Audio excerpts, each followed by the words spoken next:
سماجی توازن ہی ہمارے سماج کا اور ہماری قوم کے لیے ایک خوبصورت طاقت بھی ہے اور ہماری ترقی و خوشحالی کی بنیادی ضمانت بھی ہے۔ سوال یہ ہے کہ کیا ہمارا آج کا جو معاشرہ ہے وہ اس توازن کی واضح کوئی دلیل بن سکتا ہے یا وہ تصویر پیش کرتا ہے جس میں ہم اپنے گرد و نواح میں ہر روز ہر لمحہ بے شمار جو مصائب زدہ اور دلدل والے معاملات دیکھتے ہیں، اپنے جو گرد و نواح میں لوگ ہیں ان کے چہرے دیکھتے ہیں کہ جس میں آج ہمارا معاشرہ انتہائی غیر توازن یا ایک بالکل سماج کا جو ایسا چہرہ پیش کرتا ہے جس میں واضح طور پر ایک ہمیں لکیر نظر آتی ہے، اور وہ جو لکیر ہے وہ بنیادی طور پر اور عقلی بنیادوں پر اسے دیکھا جائے تو وہ صرف اور صرف امارت اور غربت کے درمیان میں لکیر ہے۔ اب یہ جو امارت ہے اس میں جو بریکٹ میں یعنی امیر لوگوں میں جو لوگ پائے جاتے ہیں، اشرافیہ طبقات میں جو لوگ پائے جاتے ہیں، جن کی مجموعی تعداد ہمارے سماج میں ہمارے قوم میں ایک اندازے کے مطابق جو نجی ملکیت کے حامل طبقہ ہے وہ تو چند خاندان ہیں، 20-22 یا میکسیمم اسے 30 تک ہم لے کے جا سکتے ہیں، جس پر باقاعدہ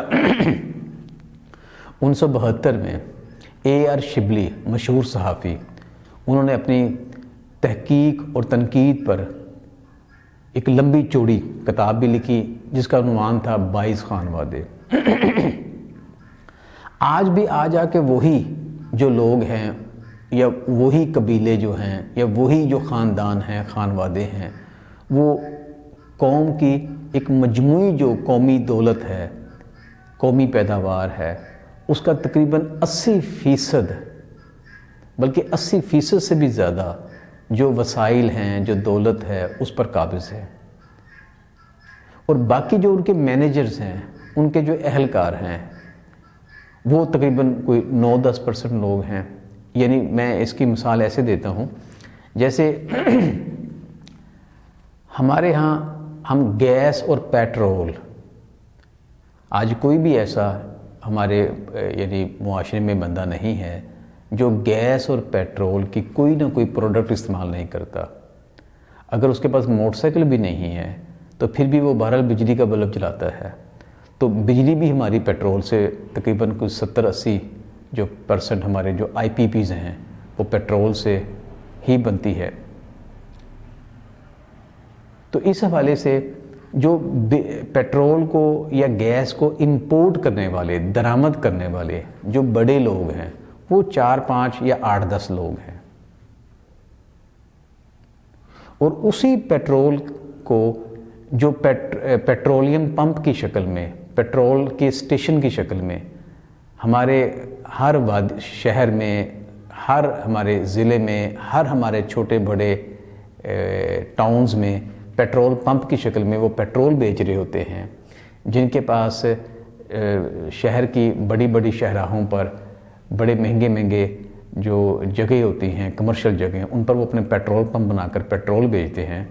وہ ان کے سمجھ لیں کہ وہ 9-10% لوگ ہیں جو ان کے لیے کام کرتے ہیں۔ اب یہ جو 2 گروپس ہیں، جو ایک امیر ترین یعنی جو نجی ملکیت یعنی جو بڑی امپورٹ کرتا ہے، یعنی ٹوٹل جو ہمارے 25 کروڑ لوگ انسان جو پیٹرول کو استعمال کرتے ہیں اس کو امپورٹ کرنے والے 8-10 لوگ ہیں۔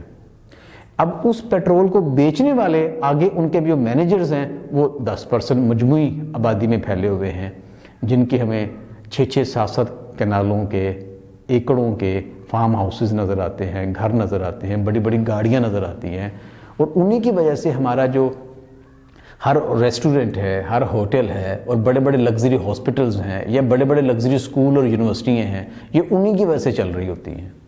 انہی کے بچے انہی کی وہ رش ڈالتے ہیں جو ہمیں محسوس ہوتا ہے کہ دیکھیں جی ہماری سڑکوں پر تو رش بڑا ہے. کہاں ہے یہ غربت؟ کسی بھی بڑے ریسٹورنٹ میں چلے جائیں وہاں بیٹھنے کی جگہ نہیں ہے. کسی بڑے ہاسپٹل میں چلے جائیں جس کی ایک دن کی جو وہ بیڈ کی جو وہ کرایہ ہے وہ غالباً 50-60 ہزار یا لاکھ روپے تک ہوتا ہے. وہ بیڈ اویلیبل نہیں ہوتا ان نجی ہاسپٹلز میں. تو نجی ہاسپٹل بھی ان کے ہیں, نجی اسکول بھی ان کے ہیں, نجی کمائی بھی ان کی ہے, نجی وہ سارا سیٹ اپ ان کا. یہ ہے وہ 10% لوگ. تو یہ جو ہے نا یہ ہم اسے بولتے ہیں ذاتی ملکیت کے لوگ. اور پہلا جو امپورٹ کر رہا ہے وہ تو پوری مطلب کہ یعنی وہ دولت, قومی دولت کے ہی مالک ہے نا. تو وہ ہے نجی ملکیت والے لوگ. اب جو باقی 90% جو لوگ ہیں یہ وہ لوگ ہیں جو محنت کرتے ہیں اور پھر کھاتے ہیں.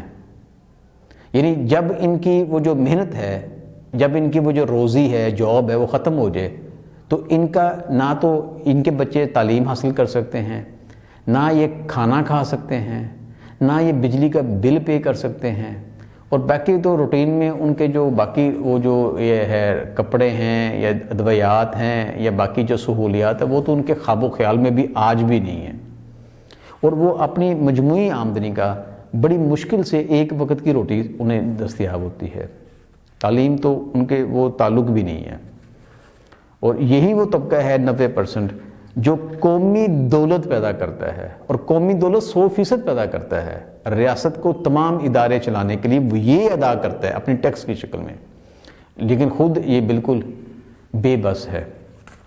تو یہی وہ طبقہ ہے, یہی وہ محنت کا طبقہ ہے جس کے لیے جو مطلب کہ وہ یعنی جو غربت میں آتا ہے.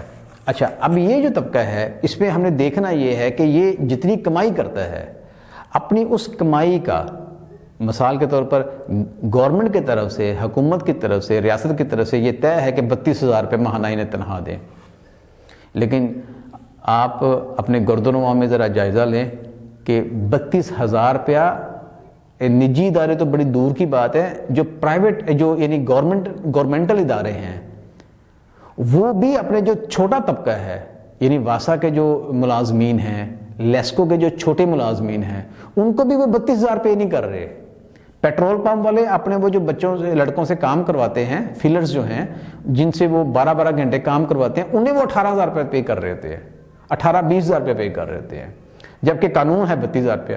تو اس کے باوجود دیکھنا یہ ہے کہ وہ جو یہ جو طبقہ ہے اس طبقے میں بھی وہ سارے یعنی وہ جو ہیں ہماری سماج کے جو لوگ ہیں اس میں رنگ ہیں, نسل ہے, برادری ہے, زبانیں ہیں, اس میں جو مرد عورتیں ہیں, اس میں جو مذہب ہیں, مذہب کے فرقے ہیں, وہ تمام غریب لوگوں میں بھی ہیں. اور اسی طرح وہ جو امیر طبقہ ہے جو ابھی ہم نے سمجھا ہے نجی ملکیت اور ذاتی ملکیت, وہ جو 10% والے لوگ ہیں ان میں بھی یہی سارے لوگ موجود ہیں. تو یہ جو فرق ہے اس فرق کو ہم نے سمجھنا ہے کہ سماج میں بنیادی فرق ہوتا ہے کیا ہے اور کسے ہم فرق کہتے ہیں. سماج میں جو بنیادی فرق ہوتا ہے وہ ہوتا ہے امارت اور غربت کا. یہ ہمارا سماجی شعور ہے, یہ ہماری عقل ہے, یہ ہماری سائنس ہے, یہ ہمارا سوسائٹی کی سوشل اور سماجی سمجھ بوجھ ہے.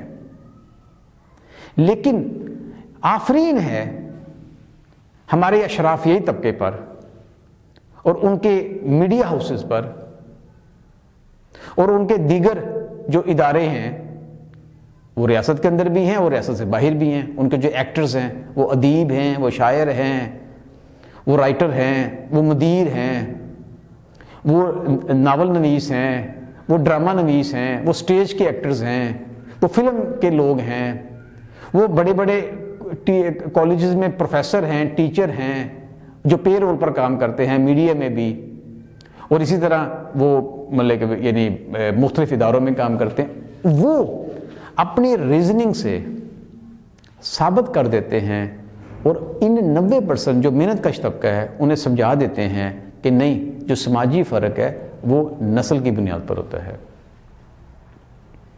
وہ زبان کی بنیاد پر ہوتا ہے, وہ رنگ کی بنیاد پر ہوتا ہے, وہ قد کی بنیاد پر ہوتا ہے, وہ مذہب کی بنیاد پر ہوتا ہے, وہ مذہب کے اندر جو سیکٹس ہیں، فرقے ہیں، ان کی بنیاد پر ہوتا ہے، اور 90% لوگ ان میں سے اکثریت وہ مان لیتی ہے۔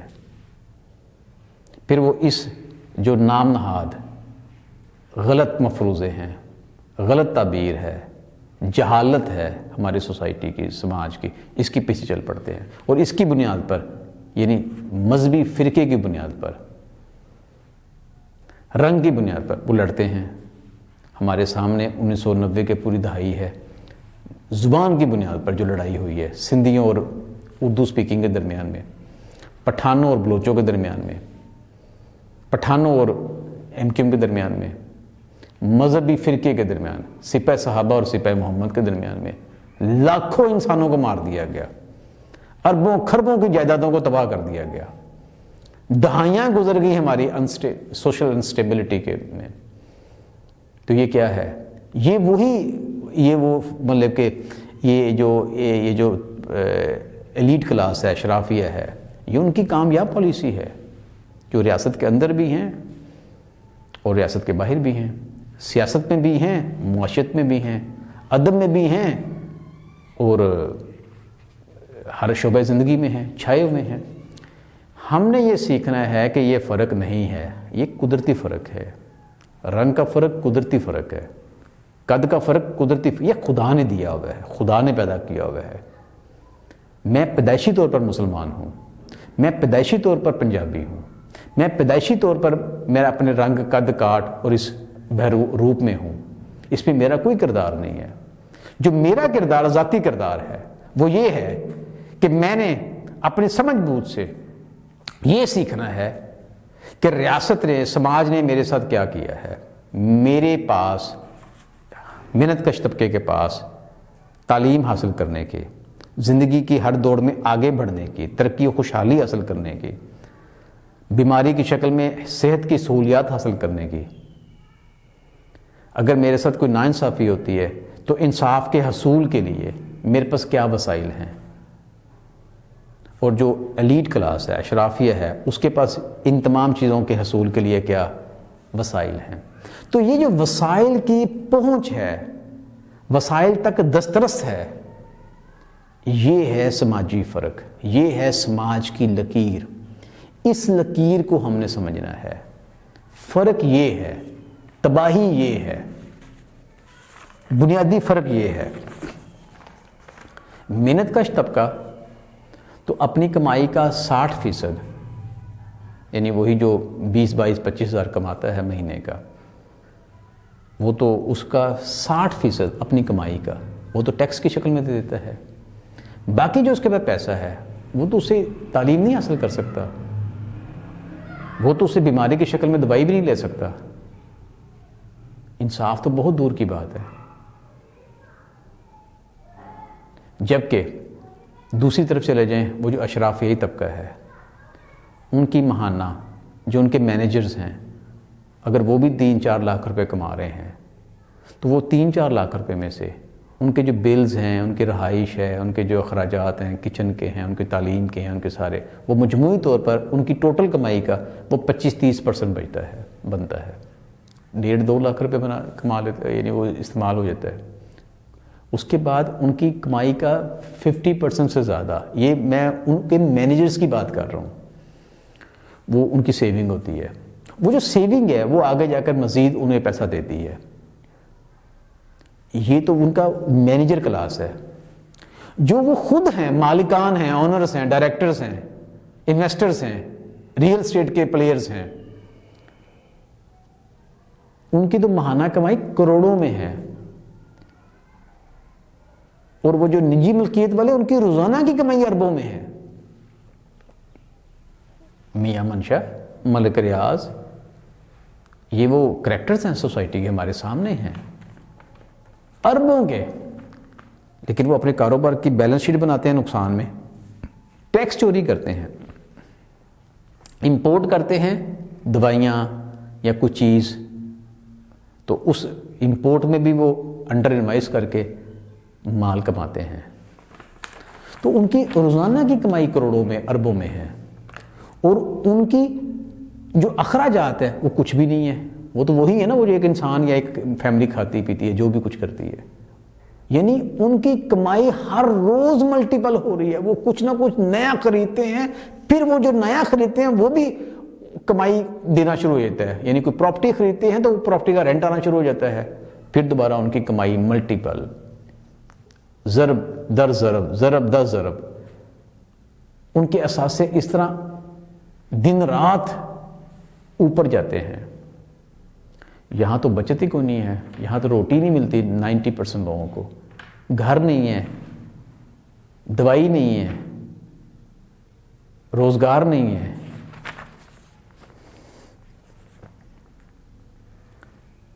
تو یہ ہم نے جو فرق ہے، اس فرق کو سمجھنا ہے، سماجی فرق کو. یہ سماج کا سب سے بڑا جو فرق ہے وہ امارت اور غربت کا ہے، وہ کسی اور میرے دوستوں نہیں ہے. ہماری یہ جو نوجوان نسل ہے، اچھا اب یہ ارتکاز دولت کی بنیادی وجہ ہے. یہی جو ارتکاز دولت ہے وہ آگے جا کر ارتکاز اختیارات، یعنی وہ سیاست میں بھی ہوتے ہیں. وہ اپنا حق سمجھتے ہیں، یہیں سے موروثیت چلتی ہے چند خاندانوں میں، حق حکمرانی. ہم چاہتے ہیں انسان دوست پارٹی کہ نوجوان طبقہ، عام آدمی، 90% کا جو قومی جسم کا حصہ ہے، 90%، وہ 90% ہی پارلیمان کا حصہ بنے، گلی محلوں کے لیڈر بنے، بلدیاتی انتخابات میں سامنے آئے، ایم پی ایم این اے بنے. کیونکہ آپ ہی جا کر جب اپنی بات کریں گے، اپنے قصے بیان کریں گے، تعلیم کے، بیماریوں کے، صحت کے، روزگار کے، سماجی ناانصافی کے، تباہی کے، بھوک کے، افلاس کے، خودکشیوں کے، پارلیمان کو، تمام سطح کی اسمبلیوں میں، تو پھر حقیقی تبدیلی کی بنیاد رکھی جائے گی. ہم اسی لیے انسان دوست پارٹی معاشرے میں معاشی اور سیاسی اصلاحات چاہتے ہیں. وہ کیا ہے؟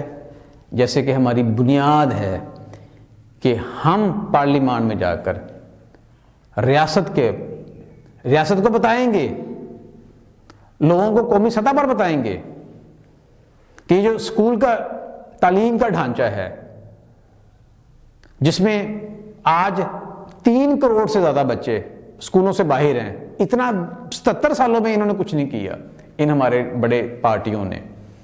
وہ کیوں کریں؟ ان کے بچوں کا تو یہ مسئلہ نہیں ہے.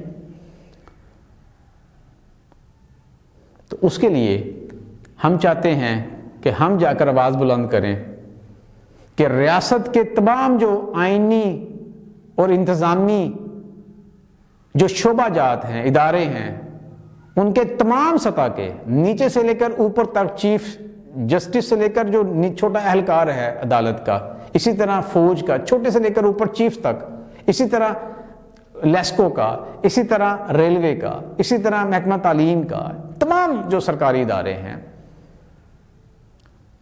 ان کے جو بچے ہیں، ان کے جو اہل خانہ ہیں، اور وہ خود جب بیمار ہوں تو صرف اور صرف ان کی اجازت ہو کہ وہ سرکاری ہاسپٹل میں جا کر علاج کروائیں، باہر نہیں جا سکتے. کیونکہ 90% جو محنت کش طبقہ ہے وہ تو سرکاری ہاسپٹل میں بھی نہیں جا سکتا. اس کے پاس تو سرکاری ہاسپٹل میں جانے کے لیے پیسہ ہی نہیں ہے، بس نہیں چلتی، ٹرانسپورٹ ہی نہیں ہے، اس کے پاس پیسے نہیں ہے کہ وہ رکشے پر جا کر سرکاری ہاسپٹل میں چیک کروائے. تو کم از کم سرکاری جو اہلکار ہے ان کو پابند کیا جائے. یہ انسان دوست پارٹی کرے گی کہ وہ صرف اور صرف تمام سطحی گورنمنٹ کے جو ملازمین ہیں، ہر سطح کا، ہر ادارے کا، وہ صرف گورنمنٹ کے ہاسپٹل میں جائے گا. اسی طرح ان کے جو بچے ہیں وہ صرف گورنمنٹ کے اسکولوں میں، کالجز میں تعلیم حاصل کریں گے. بیرون ممالک اور نجی اداروں میں ان کا داخلہ غیر قانونی، انہیں پابند کر دیا جائے. یہ ہمارا سب سے بڑا کارنامہ اور کام ہوگا.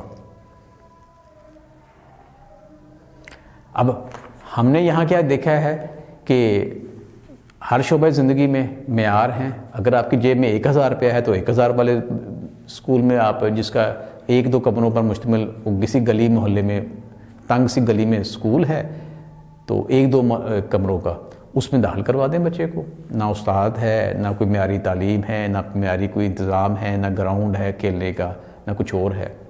لیکن اگر آپ کی جیب میں 50,000 روپیہ ہے, لاکھ روپیہ ہے, تو پھر آپ ایئر کنڈیشن کمروں میں گرمیوں میں اور ہیٹڈ کمروں میں سردیوں میں اپنے بچوں کو بھیجیں. وہاں پر آپ اپنی اپنی وہ جو ٹرانسپورٹ ذاتی گاڑیاں ہیں لگژری, وہاں جا کر اپنے بچوں کو وہ سارا ان کا کھانا ہے, ان کے جو وہ یونیفارم ہیں, ان کے جو چمکتے ہوئے بوٹ ہیں, ان کے جو ٹیچرز ہیں وہ بھی بڑے صاف ستھرے اور بہترین یونیفارم والے اچھے کپڑوں میں, اور ان کی جو لیبارٹری ہیں, ان کی جو بکس ہیں, ان کے جو باقی اسٹیشنری ہے وہ بھی بہترین ہے. وہاں سے تعلیم حاصل کر لیں. اگر جیب میں لاکھ روپیہ ہے اور اگر 1000 ہے تو وہ دھکے کھائے. اگر کچھ بھی نہیں ہے تو سرکاری اسکول, اور سرکاری اسکول تو آدھے تو گھوسٹ اسکول ہیں, 1/3 تیسرا حصہ کسی کی چھت نہیں ہے, کسی میں بیت الخلاء نہیں ہے, کسی میں ٹیچر نہیں ہے, کسی میں کمرے نہیں ہیں. وہ تو خیر ڈھانچہ ہی نہیں بنایا. کیوں بنائے؟ ان کے اپنے بچے تو بڑے بڑے اسکولوں میں, یہ ہمارے جو سیاستدان ہیں یا غیر ممالک میں زیر تعلیم ہیں, یا وہ بیماری کی شکل میں زیر علاج ہیں. تو یہ ہمارا وہ سماجی شعور ہے, انسان دوست پارٹی کا پیغام ہے, جو ہم نے اپنے دوستوں, اپنے گرد و نواح میں پھیلانا ہے, اور اس کے لیے ہم نے کوشش بھی کرنی ہے. اور ان اجارہ دار عناصر کی, یہ جو چند ایک لوگ ہیں, ان کی جو جڑیں ہیں سماج کے اندر, وہ یقین کریں ان کی کوئی جڑیں نہیں ہیں. وہ جڑیں ہم ہیں.